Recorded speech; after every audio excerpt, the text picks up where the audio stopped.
Today I'm going to chat about online criticism. It's a topic that's been on my list of possible video ideas, possible video topics for quite a while now, and I keep putting it off because I wasn't sure whether I want to tackle it or not. It's not a topic that's specific to the crafting world. It can happen to anyone who's active on social media, but I want to talk to it specifically from a content creator's point of view. So I'm going to talk about it from my point of view. I haven't had any serious criticism online, as far as I'm aware, but I thought I'd just chat about it, and I hope you enjoyed today's video.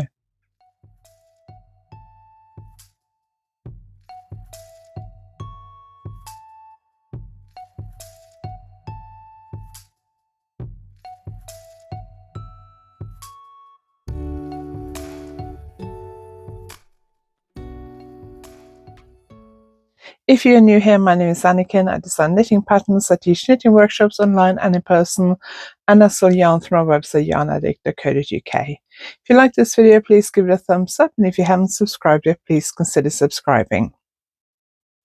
It is August, and August means it's my birthday. My birthday is not till the end of the month, but I do have a special offer.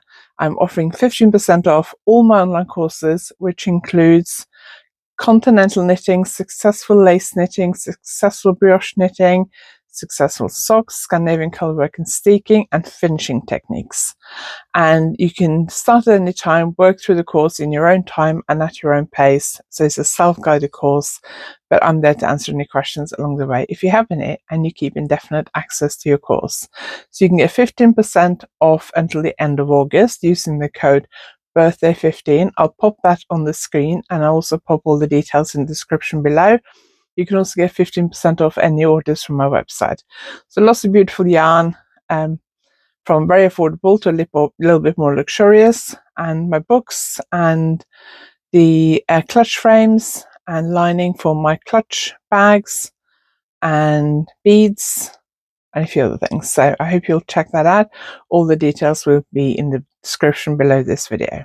So I keep a list on my phone of possible video topics. So whenever I have an idea for a video, I'll add it to a list. And then when I'm looking for something to talk about and I need a topic, I need a video for next Tuesday, I haven't got time to film a tutorial before then because tutorials take a lot more preparation. I'm hoping to set aside some time next week to film a few tutorials for the future, but I didn't have time this week because it's been a busy week. So this is a topic that's been on my list of video ideas for a while, and I've been a bit reluctant to talk about it.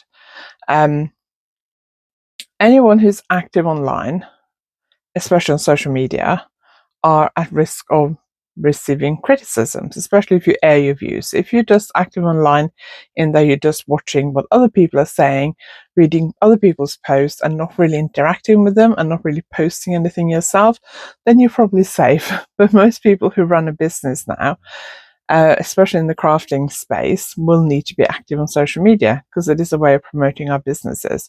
And I am active obviously here on YouTube. I'm active on Instagram. I'm on X, or Twitter as I still prefer to call it, Blue Sky, Threads, and I have a Facebook group. So those are the social media channels that I use. I'm most active on YouTube, I think, most consistent on YouTube. I'm trying to get back into habit of posting every day on Instagram and other social media, but I am struggling with it. I might post 2 or 3 days in a row, and then I might have a break for a few days.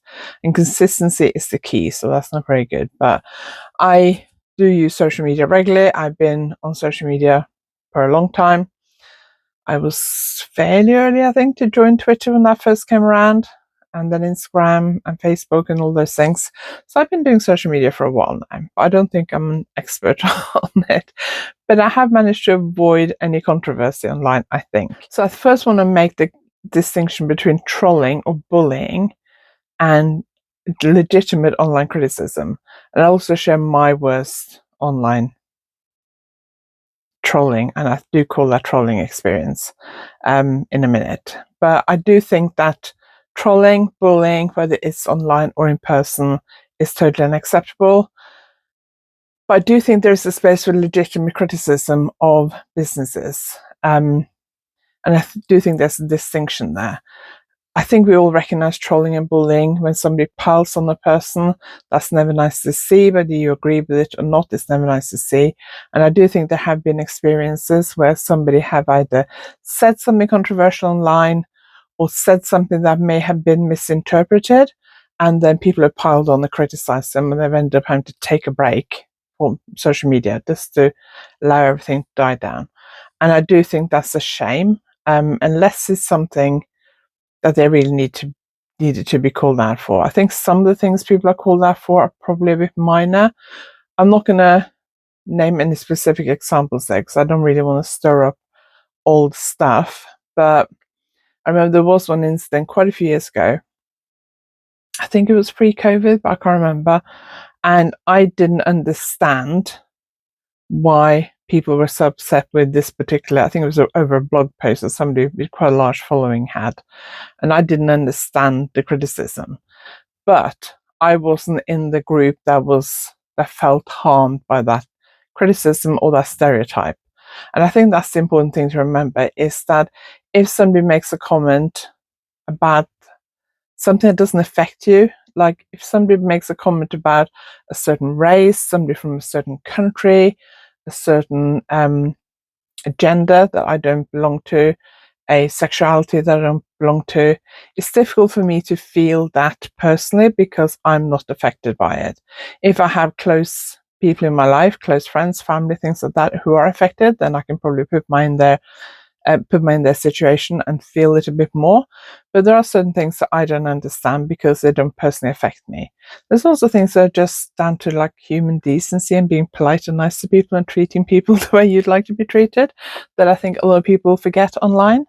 Obviously, in the last few years, we've also had a lot of political discourse online. Things have become a lot more political, I think, than they used to be. And I think that's really started, I think, during COVID. At least that's where I became more aware of it. I became more political online. And I know loads of people say keep politics out of crafting, and I don't agree with that because everything we do is affected by politics. The fact that I can live in this country as a foreigner is politics. The fact that I knit is politics. Everything we do, my access to healthcare, my access to public transport, where I live, the house I live in, everything is politics. So I don't agree with keeping politics out of knitting. But, and I do think it's difficult when somebody says something you really strongly disagree with. But I didn't want this to be about politics, really. I have strong views. I do sometimes share them online. I know it's easy if you run a business, and you will probably rely on social media to promote your business to a certain extent. And if you share your personal views, you are likely to upset people. So some people view their social media as I will promote my business and I will stay away from anything controversial. I think that's legitimate. I think some people will say there are certain topics that you cannot not talk about because they're so horrendous. Few of those going on at the moment, particularly Gaza. It's very difficult not to speak up about that because it's so horrific what's going on. At the same time, what happened in Israel on October 7th, it's coming up for 2 years ago, isn't it, this autumn? That was also horrific. I have tried to stay out of this kind of space and not talk about it too much because I've seen what's happened to other creators I know who have spoken up about it. So I haven't been very vocal about it, but I do have very strong opinions about it. I don't think you need to speak up about everything. Quite often something will happen in the world and online creators with a big following will be asked, well, what do you feel about this? Well, unless it's something that specifically affects my job, I don't feel like I have to have a view on it. Before the Brexit referendum here in the UK in 2016, for those who don't know, I'm Norwegian. I have lived here since 1990. I've never applied for citizenship because for many years, for most of the time I've lived here, Norway wouldn't allow dual citizenship, so I would have had to give my Norwegian citizenship, which I wasn't prepared to do. Norway does now allow dual citizenships. They have since, I think it was 2021, so it's fairly recent. My daughters both had dual citizenship. They had British citizenship. They applied to keep their Norwegian citizenship when they turned, I think they had to apply before they turned 21. They both applied between like 18 and 20, I think. Because they're born to a Norwegian mother, they were entitled to Norwegian citizenship, but they would lose it when they turned 21 unless they applied to keep it, which they both did. And they have Norwegian passports, but they didn't have to pay anything for that application. They just had to pay for their passport. To become a British citizen, I have to pay, and it's thousands, like a couple of thousands, I think, depending on how much legal advice you need. So it's a considerable amount, and I don't know if I want to spend that amount of money to become British. That's the truth. So I didn't have a say in the Brexit referendum, but it obviously had a big impact on me as a European immigrant. Norway is not part of the EU, but they are part of the European Economic Area, which gave me the same rights to live here under freedom of movement as somebody from the EU. And it meant that I had to apply for settled status after the referendum a couple of years later. So it does affect me quite seriously, and it has affected me every time I travel abroad and return to the UK. I expect problems because I don't have any physical proof of my immigration status. It's all online. So before the referendum, I had strong views on it. I was very pro remaining in the EU, partly because of the fact that it affected me, but also because I thought it was best for this country. I also wish Norway was a full member of the EU, but they voted narrowly not to join the EU in the early 90s. The no side won narrowly, so the Norwegian government at the time took the decision to join the European Economic Area, so they had the benefits of EU membership without being a full EU member, which I think is worse than being a full EU member, but that's that. But before the referendum, my husband said to me, don't talk about this online, don't share views, because people will disagree with you, you'll lose business. And I didn't, but then afterwards I was so angry I did share my views on it. And since then I have been more open about some of my political views, especially on Twitter and Blue Sky. Talk about it less here and on my Instagram, but I have talked about it on Twitter and Blue Sky. And if you see what posts I like and retweet and stuff, you'll probably know. But if you do run a business and you're promoting your business, you do have to be a little bit careful, because you may not want to offend people. So you may be a little bit more aware of what you post, so that you don't get loads of online criticism. So I'm kind of going off topic a bit from what I've actually written down in my notes, but I want to talk about times when online criticism is acceptable or should be acceptable. So we've established that trolling and bullying is not acceptable, whether it happens online or not. But I think there are times when criticism is legitimate. So I occasionally read the Crowdfunding subreddit, I think it's called, on Reddit. It can be a very nasty place. Some of the things that get brought up there, I know it's snark, so it's kind of a little bit sarcastic. And I've seen some people I know who've been discussed there, and I don't like that. And I think some of the things that are posted about that are unnecessary and shouldn't really be posted about, or are not true. But I do think there are also legitimate concerns that people bring up there. So lately there's been some posts about various business practices. There's been one, I think it's an American indie dyer, I don't remember the name, I'd never heard of them before, that keeps coming up. Somebody who did, it sounds like they did several pre-orders for various collections going back to the beginning of this year, maybe even as far back as last year. And people are not receiving what they've ordered. So people have ordered, paid for it months ago, and they're not receiving it. And they're also not getting replies to their comments. Comments are being deleted on social media. Emails aren't being replied to. People are trying to do chargebacks on their credit card and through their bank and things, and PayPal. Some people are saying that they've had it shipped and had a tracking notification, but they've never received it, even though it says delivered. They've not received it. There's all kinds of allegations flying around. And I do think in situations like that, it is legitimate to share those concerns online, because other people are going to be affected, especially if it's a big, popular indie dyer. Other people are going to be affected. But you may think, is it just me? and you don't realize that there's loads of other people affected. There used to be a forum on Ravelry, and I can't remember what it was called, because I don't really do any other forums on Ravelry anymore, and I haven't really done since probably pre-COVID. So over 5 years ago, 5.5 years ago, maybe longer than that, I can't remember. But I know there was a forum there where things like that would be discussed. Because occasionally I would see references to it on other social media, and then I might go and have a look.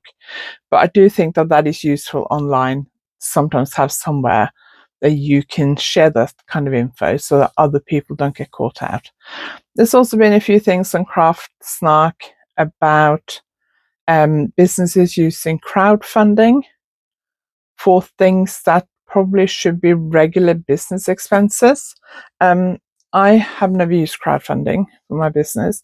I did consider it when I was still doing hand-dyed yarn. I really wanted a dye studio in my garden. But at the time, most people who did that kind of thing, and I know there was a dyer somewhere in the US or Canada at the time who was much bigger than me, who did it to build a new studio, I think. And normally it would be common, I think, to like offer like prices. So if you donate so much, you get skein of hand-dyed yarn. If you give so much, you get 2 skeins of hand-dyed yarn or whatever, and you dye some exclusive colorway. And I was worried about being able to fulfill that and not being able to do it. So I never did crowdfunding. But I've seen people to do it for various things. Some of it are like investments into their business. Some of it is to save their business. Some of it is to pay for extra things in their business. I've seen people do it to restock their business. There's been a few going around recently, but then I've also seen then, because people have been asking for money, and it's, if you choose to give, that's up to you. If you can afford it and you like this business and you believe in what they're doing and you're happy to contribute, then go for it. Some of them you get a reward, some of them you don't. It's entirely up to each individual person. As long as nobody feels obliged to give if they can't afford to, I don't see a problem with that. But I've also then seen afterwards on Craftsnark, people have been criticizing some of these people for decisions they made. Things like the rewards not arriving in a timely manner, money not being used for intended purpose, owners' other financial decisions and priorities and private expenditure. So I've seen one recently where there was, I've got to be a bit careful because I do know the person and I don't want to sound like I'm critical because I'm not. But somebody did a crowdfunding to help their business survive and then was public on social media about some things that she spent her personal money on. Now, I'm sure her business finances and her personal finances are 2 separate things. And just because you've asked people to help you keep your business afloat doesn't mean that you can't spend money on personal things. And she's not spending money on like extravagant personal things. She's spending money on personal things that most people spend money on, or a lot of people are spending money on. But this was criticized recently in a Craftsnark post. And I thought that was a little bit petty, to be quite honest. Other thing that you see quite often on social media is 2 creators who start fighting and start calling each other out, especially for copying. So I've seen this again, I think twice in the last week. Neither of them were people I was following. One of them, but I've seen them both on the Craftsnark forum. One of them was somebody, it was pottery, which I don't follow pottery, but it was 2 creators using a similar font and like a similar black text on white ceramic, and one of them was accusing the other one of copying. I do see that a lot. Designers, knitwear designers, crochet designers accusing somebody else of copying them, and I'm sure it happens in every creative space. I've always been very careful about accusing somebody of copying me. I've also seen stuff that other designers have done that they've named specifically, and I think, well, I've done that technique for like, I don't know, 15 years, 20 years. So I think you've got to be careful about accusing people of copying you unless you have very specific proof. especially when it's something that's fairly generic. And what tends to happen in these situations, especially if somebody has more followers than the other. So if a creator with a huge following accuses a smaller creator of copying them, for one thing, if they're a smaller creator, probably not that many people are aware of them or buying their stuff. So by calling them out and posting about it on your social media, you're actually bringing more attention to them and exposing them to all your customers. And if they're doing something similar to you, that's probably not a good idea, because some of your customers might look at this other person's stuff and think, I like that, and then order it from them. So calling them out is not always in your interest as a creator. But I see this quite often. This seems to come up regularly, and you have a big creator attacking a small creator for copying them, and then the big creator, the people who follow the big creator, then go and pile onto the smaller creator and start making accusations on why you're copying XYZ, why you're copying so and so. And quite often people can come up with the same idea independently of each other, and not know about it. I've created stuff, designed stuff, and I've seen somebody else who designed something similar, and I didn't even know they existed till I randomly came across it on social media. So I do think you got to be careful when you accuse people of copying you. So one of my worst trolling experience online is not knitting related. It was probably a couple of years ago. So I was quite happy when we were in 2020 and 2021 to wear a mask to protect myself from getting COVID and to protect others. I've had all the vaccines that have been offered, and I'm still very keen to have a COVID vaccine and a flu vaccine every year if I can get it. I think it's important. If other people make other decisions for their personal health, that's fine. But with my health and other conditions I suffer from, and the health of people close to me, and the fact that I travel a lot. I went to Norway 5 times last year: March, May, September, November, end of December. Yeah, 5 times. Although the last one carried on into this year. And I went to Spain once. So that was 9 flights last year. And then this year I've been to Norway 4 times. One of them was beginning of the year, which I left at the end of December and came back in January. So I've had 2, 4, 6, 7 flights this year, plus train journeys and stuff. So I do travel probably more than the average person. And I did not want to turn up at my parents with a cold, a virus, whatever virus it is, a tummy bug. I've turned up at my parents before with a tummy bug and passed it on to my whole family and my parents. And it did not go down well, because we basically went through all 6 of us in the space of 2 weeks in a 3-bedroom flat, luckily with 2 bathrooms, but it was not fun. And so I don't want to do that. I don't like it being ill. So I do quite often still wear a mask when I fly. I will wear it on the train if it's busy. I don't always wear it at the airport because I just get really, really hot, but I have worn it on a plane, and I do still regularly wear it on a plane. I haven't worn it on all my flights this year, but I have worn it on several flights this year. And I didn't wear it on my last flight because there was nobody sitting next to me, and I felt like I had a bit more space around me, and I couldn't hear any coughing and stuff in the departure lounge or by the gate while we were waiting or on the plane, so I didn't bother putting it on. Plus it was quite hot, so it was a bit unpleasant. But a couple of days after I got home, I did start getting a sore throat. Luckily it cleared up, it didn't develop into anything, thank goodness, but I was regretting then my decision. But anyway, a couple of years ago, I think it was, I posted a picture of myself wearing a mask on the flight to, I guess it was to Norway, because I was on my own. Yeah, it was Norway. Probably 2 years ago, maybe 3 years ago, 2022, 2023, I think. Also, both my parents have been in hospital with COVID at varying times, 2 different times. So I am worried about catching anything viral and passing it on to them for that reason. Anyway, I posted a picture of myself on Twitter, got to Norway, and a few days later I was looking at social media and somebody made a comment about, oh, thanks for sharing, I'm sorry you're getting so much hassle, or something like that. And I was like, what? So I went to look at the post, and there was like 500 comments Now, I've never had 500 comments on anything before, and I was horrified. So I started reading through them, and I was like, and it was just like, people slagging me off, complaining that I was wearing a mask. And I'm like, well, who cares? You weren't there. I didn't tell you, I didn't say you should wear it. I choose to wear it. I don't care what you do. You do you. I'll do me. But I just don't get why people would be slagging me off like that and complaining like that. And to start with, I started going through them and blocking people, and then I thought this is going to take too long. And then I managed to find out that I was on a couple of anti-vaxxers type, anti-COVID type lists. I managed to get myself off those. And in the end, because the comments kept coming, I just deleted the whole post to stop it. And luckily that stopped it, and I haven't had any more hassle.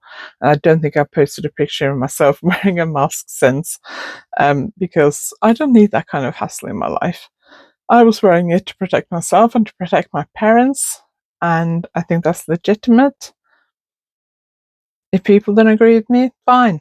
I wasn't telling you to wear one. I was just saying I was doing it. And I think it does help for people who do feel like they want to wear one, but do worry about people criticizing them for their decisions. If they see me wearing it and posting about it, it might encourage them to do it if that's what they want to do. But if they don't want to do it, fine. I don't care. So that was my worst kind of trolling experience. Another time I posted something about my personal health and my weight, and said I feel that for me personally. And then I went on to make my statement, and somebody disagreed with me and then blocked me. And I was like, well, I wasn't talking about your health and your weight. How I feel about me and my health and my weight, or what I feel would be best for me. I was deliberately saying for myself and for my health conditions and weight, I feel like this would help me. I was deliberately not making a generic general statement, but the person obviously disagreed with me and then blocked me. It wasn't someone I was very friendly with online, but it was somebody who I've been following and who was following me for quite a long time, and I had bought stuff from them before and would occasionally agree with some of the stuff they posted online. And then suddenly I was like, why have they blocked me? This seems strange, but I do see that quite often online, people saying, oh, so-and-so posted something I don't agree with, so I block them. I have blocked people. I don't block a lot of people. If some people block something that's particularly nasty and hateful, I will block them. I don't block people that I just mildly disagree with, because I can take that. I can understand if you need to block people for your own sanity and your own protection. I quite understand that. And I have blocked a few people recently because I just think I don't need to see that in my feed. So I understand that, but I don't routinely block people all the time. But if you feel like that's what you need to do to protect yourself, that's absolutely fine.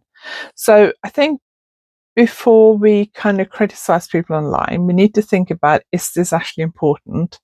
Would me criticizing this person online actually help people?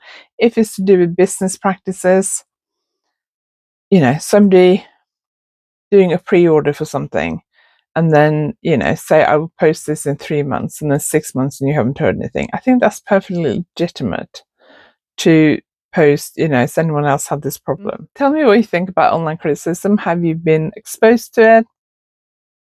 Have you seen a pylon that left you with a bad taste in your mouth? Have you been targeted?